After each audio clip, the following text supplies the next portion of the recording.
o fato dele ter um formato próprio para receber algo e Certo. que a gente possa beber. Isso é essência de ser copo.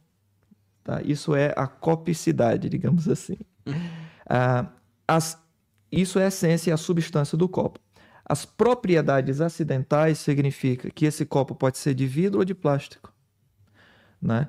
Ele pode ser azul como pode ser transparente, tá? Então, as propriedades podem mudar, as propriedades acidentais. Mas o ser copo, A essência a não. essência, a substância, não. Tá? Eles aplicavam isso, os católicos romanos, eles aplicaram isso para a ceia, para o pão, por exemplo. O pão, ele tem as suas propriedades, ele tem um tamanho, ele tem um cheiro, ele tem a textura própria do pão, tá? E tem a substância do pão, tá? Todas as propriedades do copo, por exemplo, podem mudar, a substância não muda. Na ceia católica romana é o contrário. As propriedades são preservadas do pão, agora a substância interior é que muda. E como é que você vai provar que aquilo dali, a substância interior não mudou? A Igreja Católica Romana diria, é milagre. Então isso não convencia os reformadores. Espera aí, tem cheiro de pão, tem gosto de pão, tem formato de pão, mas não é pão? Não é? Os reformadores eles entendiam isso vai contra a noção mais básica da percepção das coisas, não é? Então, mas o que era isso? Era a ideia de um sacrifício do Antigo Testamento aplicado num culto cristão, a missa. Então tem um sacerdote, um mediador, você não tem ali um púlpito no meio da igreja, você tem um altar, tá bom? É uma ideia toda do Antigo Testamento, a leitura do Antigo Testamento trazida para um culto cristão. O que os reformadores de segunda geração fizeram foi, a gente não deve ler a Bíblia dessa maneira, tá bem? Há distinções, descontinuidades entre antiga e nova aliança, há desenvolvimentos.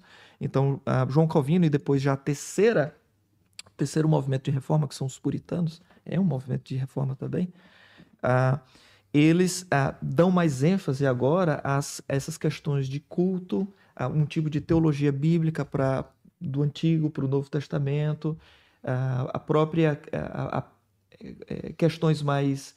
Agora eles vão passar a enfatizar piedade cristã.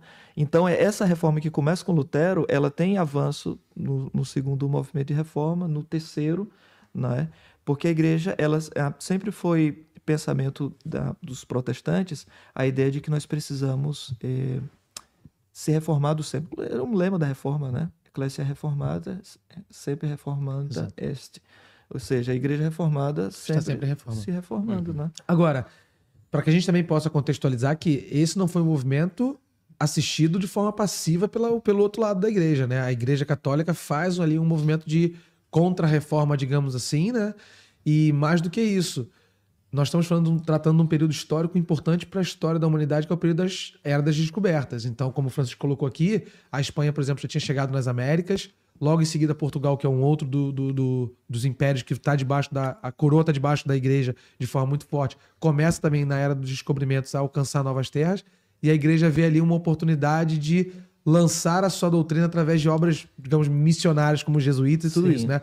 A Igreja Católica, nesse momento, como é que se portou, vendo que o movimento não podia ser interrompido como foi outrora? Exatamente. Taca fogo e acabou o movimento. Esse não teve isso. Não, é assim, o movimento de contra-reforma, que veio a partir do Concílio de Trento, né, que foi um movimento em reação ao protestantismo, ele não nasce só em Roma, ele tem sua força na Espanha, porque Isabel, a católica, Isabel de Castela, ela era uma mulher, a rainha Isabel, ela era antiprotestante. Importante deixar isso claro. Ela era Isabel, esposa do rei Fernando? Fernando de Aragão. Eles eram antissemitas também, né? Há essa acusação também, porque eles, na que Espanha... o edito de expulsão, em 1492, né? Sim, eles expulsavam protestantes, eles expulsavam judeus, mouros, que eram os muçulmanos da época. Entretanto, a gente falou aqui sobre o cardeal Ximenes, ela o nomeia como o bispo principal de Toledo, e ele funda a Universidade de Alcalá, que é muito conhecida, né? Onde, dentre os seus principais alunos, além do que escreveu Don Quixote, Miguel de Cervantes, vai estudar lá, mas também um grande proponente do movimento de contra-reforma católica, né? Que é o próprio Inácio de Loyola, que ele sai de Alcalá, né? E ele vai organizar também aquilo que é chamado as Companhias de Jesus, os jesuítas, que foram um cavalo de frente, a principal armada do movimento contra-reforma, de onde veio o padre José de Anchieta, que foi para o Brasil, não é? Catequizar os índios. Exatamente, que era um contra-reformador, era um jesuíta, havia uma ênfase muito convicto, não é? Então, mais essa ideia, é importante a gente fazer meia-culpa.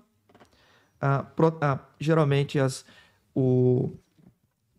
viagens de exploração, descobertas que havia entre espanhóis e portugueses, em que não somente conquistava-se a terra, mas levava também a religião dos conquistadores para um novo lugar, isso também acontecia, uma prática parecida acontecia por parte de protestantes. Os protestantes fizeram isso a partir da Inglaterra, da Holanda, na África do Sul.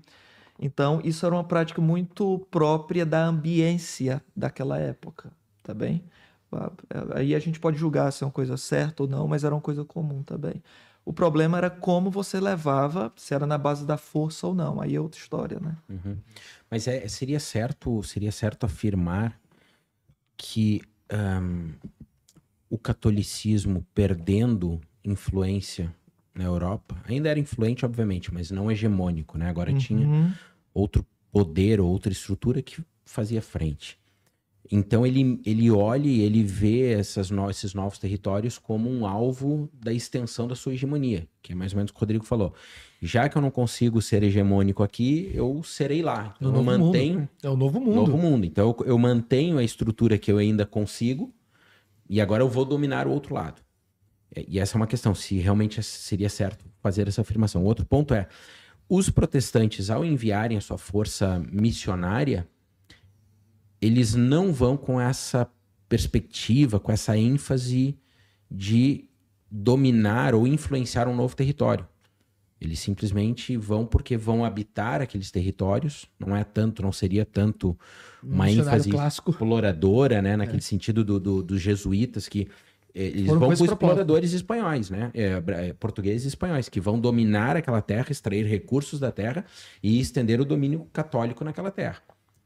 Os protestantes não tinham tanto essa ênfase. É claro que houve vários problemas na África do Sul, sabemos, em outros lugares, mas os missionários protestantes já não iam tanto com essa vertente. Seria certo afirmar isso? Olha, a gente pode marcar um traço de distinção das reformas, da visão missionária protestante antes e depois de William Carey. Mesmo entre os protestantes. Mas William Carey foi século XIX, não foi? Século XVIII, né? Século XVIII, e a partir do século XIX é que há continuidade. Porque é o seguinte, mesmo entre protestantes, por exemplo, quando William Carey ele chega na Índia, havia ali protestantes anglicanos ajudando tanto na questão da exploração, quanto ao mesmo tempo pregando para eles. Mas não passava daquilo, e isso foi que trouxe indignação para William Carey. Tá? E ele dizia, não, isso não basta, isso está muito parecido com o catolicismo. Né? E no fim era, né? O anglicanismo. Sim, de certo muitas modo. semelhanças, né? De certo modo. Mas o William Carey era batista, né? Mas o fato é que existia muito essa ideia, mesmo com o David Livingstone, né? A ideia de explorar, né? A questão da África. Explorar e, ao mesmo tempo, levar o evangelho ali durante... Mas as coisas estavam tão juntas que acabava mais manchando, né? A imagem do evangelho quando era levado, do que propriamente levando esperança, né?